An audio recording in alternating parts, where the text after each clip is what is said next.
حاصل پور سے بھائی محمد رمضان صاحب نے سوال پوچھا ہے، لکھتے ہیں مفتی صاحب ہمارے ہاں مروج ہے کہ جب اذان ختم ہوتی ہے تو لوگ کلمہ طیبہ پڑھنے کو ضروری سمجھتے ہیں اور جو نہ پڑھے اس پر ملامت کرتے ہیں، اس حوالے سے شریعت کی کیا تعلیمات ہیں، وضاحت فرما دیں۔ دوسرا یہ پوچھنا تھا کہ ہم نے سنا تھا کہ اذان کا جواب دینے والا وہی کلمات کہے گا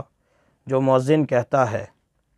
سوائے حی علی الصلاۃ اور حی علی الفلاح کے،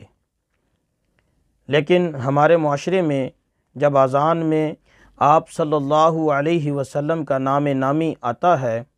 تو بجائے نام لینے کے درود پڑھنے کو ضروری سمجھتے ہیں، اس کا کیا حکم ہے؟ محمد رمضان۔ جی میرے محترم بھائی، پہلا سوال آپ کا یہ ہے کہ اذان کے بعد لوگ کلمہ طیبہ پڑھنے کو ضروری سمجھتے ہیں۔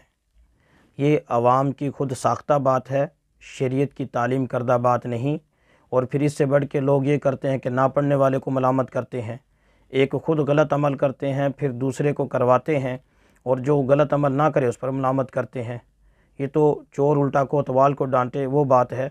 لہٰذا یہ لوگوں کا عمل انتہائی غلط ہے، شریعت کے خلاف ہے، یہ شریعت کی تعلیمات میں سے نہیں ہے کہ اذان ختم ہو تو کلمہ طیبہ پڑھا جائے۔ دوسرا سوال آپ کا کہ آپ نے کہا کہ ہم نے سنا ہے کہ جو مؤذن کلمات کہے وہی کلمات کہنے چاہیے۔ بالکل صحیح سنا آپ نے، حدیث مبارکہ میں ہے، نبی کریم صلی اللہ علیہ وسلم نے یہی ارشاد فرمایا کہ تم بھی ویسے کہو جیسے مؤذن کہتا ہے، اور حی علی الصلاۃ اور حی علی الفلاح پر لا حول ولا قوت پڑھنا ہے۔ تو جہاں تبدیلی کرنی تھی وہاں اللہ کے رسول نے خود ہی فرما دیا کہ حی علتین یعنی حی علی الصلاۃ اور حی علی الفلاح پر آپ نے لا حول پڑھنا ہے۔ جہاں اس کے علاوہ اللہ کے رسول نے تبدیلی نہیں بتائی، اگر اس کے علاوہ کوئی تبدیلی ہوتی تو اللہ کے رسول ضرور بتا دیتے۔ تو پتہ چلا کہ جو لوگ اپنے آپ ہی عمل کرتے ہیں وہ شریعت کی تعلیمات میں سے نہیں ہوتی، وہ من مرضی ہوتی ہے جس کو شریعت نہیں کہہ سکتے۔ شریعت نے یہ کہا ہے کہ جیسے کلمات مؤذن کہے ویسے ہی تم نے کہنے ہیں۔ اس میں جب نبی کریم صلی اللہ علیہ وسلم کا نام نامی آئے گا تو اس پر بھی جواب دینے والا وہی الفاظ کہے گا جو مؤذن کہہ رہا ہے، یعنی اشہد ان محمد رسول اللہ مؤذن کہے گا، اور جواب دینے والا بھی اشہد ان محمد رسول اللہ ہی کہے گا۔ لہٰذا جب اذان پوری ہو جائے گی، اذان کے بعد ایک مرتبہ درود شریف پڑھا جائے گا، اس کے بعد اذان کے بعد کی دعا پڑھی جائے، اگر نہیں آتی تو اس کو یاد کرنا چاہیے، بڑے ہی مبارک دعا ہے، اس کو پڑھنا چاہیے۔ ایک بات کی اور وضاحت بھی کر دوں کہ اذان کے بعد درود شریف کیوں پڑھنا ہے۔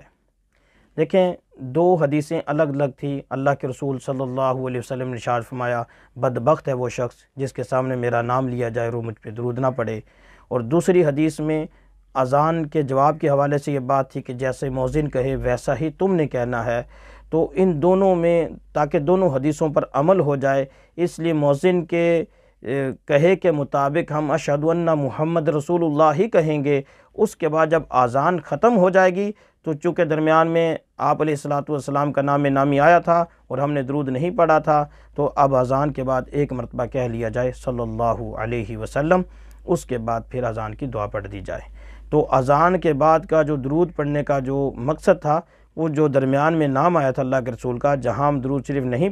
پڑھ سکے تھے، جہاں شریعت کا حکم نہیں تھا درود شریف پڑھنے کا، بلکہ شریعت کا حکم مؤذن کی نقل کرنے ہی کا تھا، تو اس لیے چونکہ ابھی زیادہ دیر نہیں ہوئی، اس لیے اب مناسب یہ تھا کہ اب اس کو ایک مرتبہ درود شریف پڑھ لیا جائے، تاکہ اس جگہ کا جو نام نامی لیا گیا تھا اس کا درود شریف اب ہو جائے گا۔